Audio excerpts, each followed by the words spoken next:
মুবারকবাদ জানাই ইসলামী আন্দোলন বাংলাদেশকে সুন্দর একটি মহাসমাবেশ আয়োজন করবার জন্য। আমার মনে প্রাণে একটাই চাওয়া ছিল যে আজকে ইসলামী আন্দোলনের মহাসমাবেশটা বিশাল আকারে হোক, জনস্রোত হয়ে যাক, সব দলের লোকেরা এখানে অংশগ্রহণ করুক, যেন মানুষ বুঝতে পারে ইসলামী অঙ্গন বিশাল শক্তিশালী। আজকে এইটা প্রমাণ হয়ে গেছে, ইনশাআল্লাহ আরও প্রমাণিত হয়ে যাবে সামনে যখন বাংলাদেশ জামাতে ইসলামীর মহাসমাবেশ হবে। আশা করি ইনশাআল্লাহ বাংলাদেশ জামাতে ইসলামীর মহাসমাবেশের দিন পূর্ণতা লাভ করবে সকলের অংশগ্রহণের মাধ্যমে, যে বাংলাদেশে ইসলামী অঙ্গন বিশাল একটা শক্তি। এই শক্তিকে আর কেউ আঙ্গুল উঁচু করে কথা বলতে পারবে না, এই শক্তিকে আর কেউ চোখ রাঙিয়ে কথা বলতে পারবে না, এই শক্তিকে আর কেউ চাইলেই স্তব্ধ করে থামিয়ে দিতে পারবে না।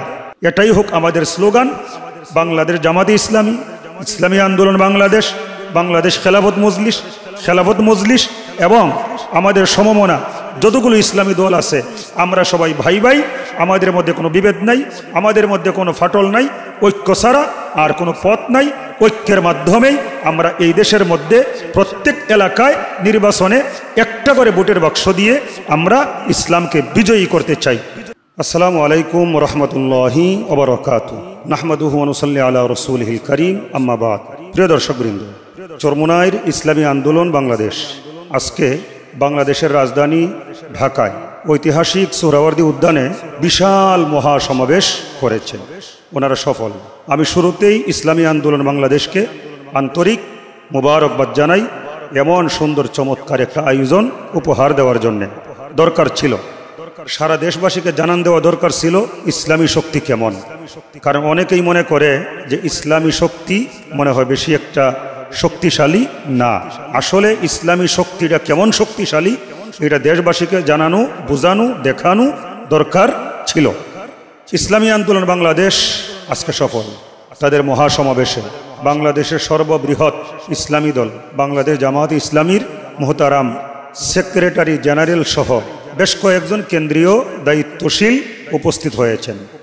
শুধু জামাতে ইসলামীর নেতৃবৃন্দ নয়, অন্যান্য ইসলামী দল যেগুলো আছে বাংলাদেশের, ওনারাও অংশগ্রহণ করেছেন। বাংলাদেশ জামাতে ইসলামী, ইসলামী আন্দোলন বাংলাদেশ এবং অন্যান্য অংশগ্রহণকারী ইসলামী দলের নেতৃবৃন্দ সবার কণ্ঠ থেকেই একই ধরনের বাক্য উচ্চারিত হয়েছে। অন্তর্বর্তীকালীন সরকারের প্রধান প্রফেসর ডক্টর মোহাম্মদ ইউনূস সাহেবকে লক্ষ্য উদ্দেশ্য করে আগে সংস্কার, অপরাধীদের বিচার, এরপরে নির্বাচন। কারণ অপরাধীদের যদি বিচার না হয় তাহলে আমরা এই যে জুলাই আগস্টের বিপ্লব, আমাদের বিপ্লবের পরিপূর্ণতা প্রকাশ পায় না। তারপর সংস্কার যদি না হয় তাহলে তো সারা জীবন এইরকমই চলতে থাকবে, জোরজার মুলুক তার নীতিতে। এবং নির্বাচনটা হতে হবে পিওর নির্বাচন। আজকে ইসলামী আন্দোলন বাংলাদেশ যে আয়োজনটা করেছে, ওনাদের আয়োজনের একদিন আগেই আমি আমার মতো করে একটা ভিডিও বার্তা দিয়েছিলাম সবাইকে অংশগ্রহণ করার জন্য। কারণ এখন আয়োজন কে করেছে, কারা করেছে এইটা জানার বিষয় নয়। ইসলামী দলগুলো যারা ঐক্য নিয়ে কাজ করতেছে তাদের মধ্যে যারাই আয়োজন করবে এই আয়োজনটা সবার, এইটাই মনে রাখতে হবে। এখন দাড়িপাল্লা আর হাত পাকার মধ্যে বিভেদ করলে চলবে না। যারা হাত পাকাওয়ালা তারা আমাদের ভাই, যারা দাড়িপাল্লাওয়ালা তারা আমাদের ভাই। ইসলামী আন্দোলন বাংলাদেশ আমাদের ভাই, বাংলাদেশ জামাতে ইসলামী আমাদের ভাই, খেলাফত মজলিস, বাংলাদেশ খেলাফত মজলিস, এরা সবাই আমাদের ভাই। এখন সবার কাছে ঐক্যের বার্তা পৌঁছাতে হবে। আজকে ইসলামী আন্দোলন বাংলাদেশের এই মহাসমাবেশের মাধ্যমে সারা দেশবাসী দেখে ফেলেছে জামাতে ইসলামী, ইসলামী আন্দোলন সহ অন্যান্য ইসলামী দলগুলোর মধ্যে বিশাল একটা ঐক্য তৈরি হইতেছে। ঘোষণা আসার সময়ের ব্যাপার মাত্র। আজকে আমরা ইসলামী আন্দোলনের এই মহাসমাবেশের মাধ্যমে ঐক্যের নমুনা দেখলাম। ভাই, যখন ঐক্য করতে হবে, ঐক্য ছাড়া উপায় নাই। সারা দেশবাসী প্রত্যেকেরই একটা কথা, হুজুররা কেন এক হয় না, ইসলামী দলগুলো কেন এক হয় না। সবাই বিশ্বাস করে ইসলামী দলগুলো যদি এক হয়ে যায় এই দেশের মধ্যে আর কারো খাওন থাকবে না। কেউ আমাদেরকে চোখ রাঙানি দিতে পারবে না, কেউ আমাদের সামনে আঙ্গুল উঁচু করে কথা বলতে পারবে না। আজকে ইসলামী আন্দোলনের মহাসমাবেশের মাধ্যমে প্রিয় দেশবাসী কিসের ইঙ্গিত পাইলেন, কিসের বার্তা পাইলেন? ইসলামী শক্তি কি এই দেশের মধ্যে আছে? অবশ্যই আছে, বিশাল শক্তিশালী ইসলামী অঙ্গন। আমরা সুফল পাই নাই কেন? শুধুমাত্র আমাদের অনৈক্যের কারণে। ঐক্যের জন্য অনেক ছাড় দিতে হবে। আমরা ঐক্য চাই, ঐক্য প্রতিষ্ঠা করতে হলে অনেক ত্যাগ স্বীকার করতে হবে। আমি আপনার সাথে ঐক্য করব, সব কিছু আমার ইচ্ছা মতো হবে না। আপনি আমার সাথে ঐক্য করবেন, সব কিছু আপনার ইচ্ছা মতো হবে না। আপনিও কিছু ছাড় দিতে হবে, আমারও কিছু ছাড় দিতে হবে। আপনিও আমাকে সম্মান করতে হবে, আমিও আপনাকে সম্মান করতে হবে। পারস্পরিক আন্তরিকতা, সৌহার্দ্যপূর্ণ আচরণ, সম্মান, ভালোবাসা, ছাড়, সব কিছুর সমন্বয়ে একটা ঐক্য আসবে। আর এই ঐক্য যদি তৈরি হয়ে যায়, আপনারা লিখে রাখুন, বাংলাদেশ জামাতে ইসলামী এই দেশের মধ্যে বিশাল একটা শক্তি। ইসলামী আন্দোলন বর্তমানে এই দেশের মধ্যে বিশাল একটা শক্তি।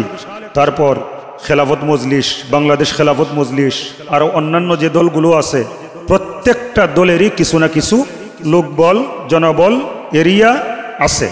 এবং প্রত্যেক দলের মধ্যেই কেউ না কেউ জনপ্রিয় ব্যক্তিত্ব আছেন।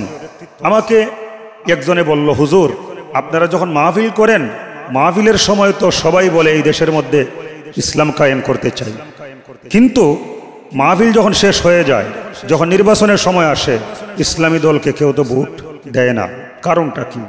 আমি বললাম, ভাই পিছনের কথা বাদ দেন, এইবার ইসলামী দলকে সবাই ভোট দিবে। বলল তার কারণ? বলে কারণ হচ্ছে এইবার বাংলাদেশ জামাত ইসলামী মানুষকে বলবে না জামাতকে বিজয়ী করেন, ইসলামী আন্দোলন মানুষকে বলবে না যে ইসলামী আন্দোলনকে বিজয়ী করেন, খেলাফত মজলিস মানুষকে বলবে না খেলাফত মজলিসকে বিজয়ী করেন। যতগুলো ইসলামী দল আছে কেউ নিজের নাম মানুষকে বলবে না যে আমাদেরকে বিজয়ী করেন। সবার এখন স্লোগান একটাই, ইসলামকে বিজয়ী করেন। ইসলামকে বিজয়ী করতে হলে সবার মধ্যে ঐক্য থাকতে হবে, ভোটের বাক্স একটা হতে হবে, একটা ভোটের বাক্স হতে হবে, এবং নিজেদের মধ্য থেকে কেউ স্বতন্ত্র প্রার্থী হতে পারবে না।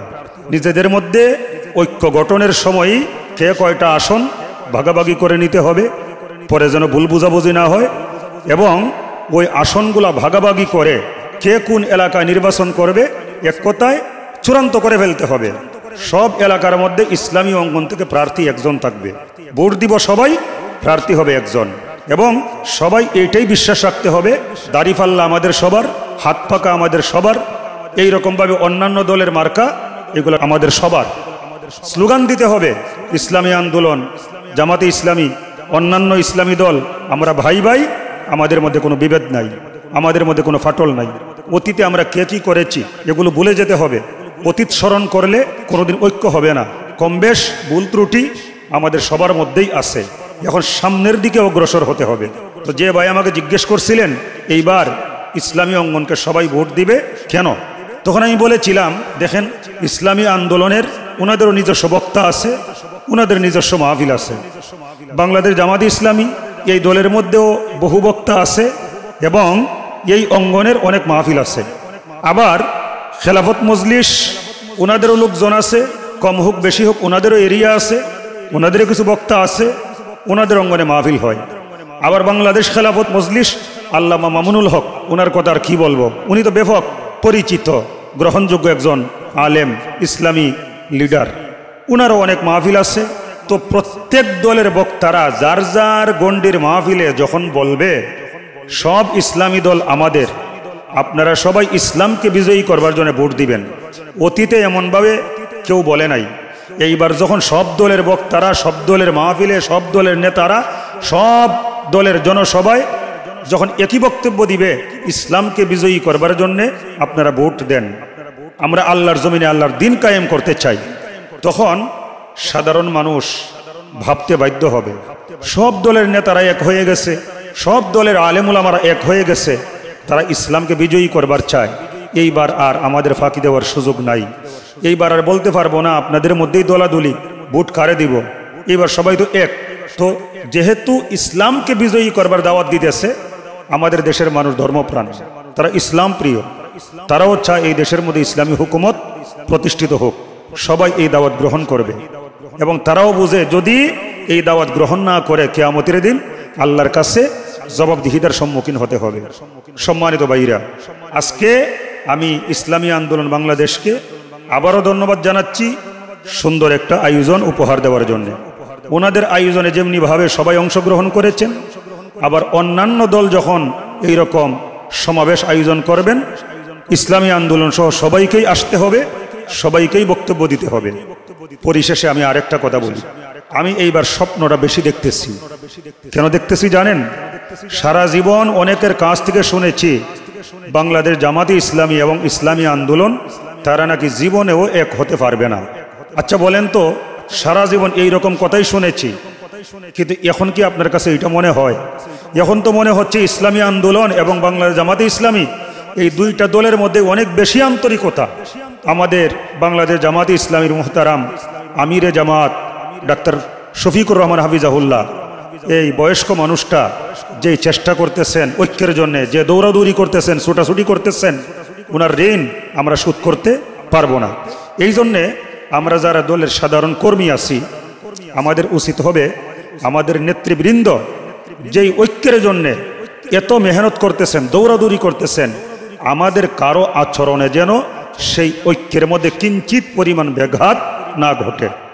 আমাদের অতীতকে ভুলে যেতে হবে, ভ্রাতৃত্বের বন্ধনে আবদ্ধ হতে হবে, কাঁধে কাঁধ মিলিয়ে হাতে হাত রেখে এবার আল্লাহর জমিনে আল্লাহর দিন কায়েমের জন্য, ইসলামকে বিজয়ী করবার জন্য মিশন এবং ভীষণ লক্ষ্য উদ্দেশ্য বানিয়ে আমাদেরকে মাঠে ময়দানে ঝাঁপিয়ে পড়তে হবে। সর্বশেষে এই কথাই বলবো, মুবারকবাদ জানাই ইসলামী আন্দোলন বাংলাদেশকে সুন্দর একটি মহাসমাবেশ আয়োজন করবার জন্য। আমার মনে প্রাণে একটাই চাওয়া ছিল যে আজকে ইসলামী আন্দোলনের মহাসমাবেশটা বিশাল আকারে হোক, জনস্রোত হয়ে যাক, সব দলের লোকেরা এখানে অংশগ্রহণ করুক, যেন মানুষ বুঝতে পারে ইসলামী অঙ্গন বিশাল শক্তিশালী। আজকে এইটা প্রমাণ হয়ে গেছে, ইনশাআল্লাহ আরও প্রমাণিত হয়ে যাবে সামনে যখন বাংলাদেশ জামাতে ইসলামীর মহাসমাবেশ হবে।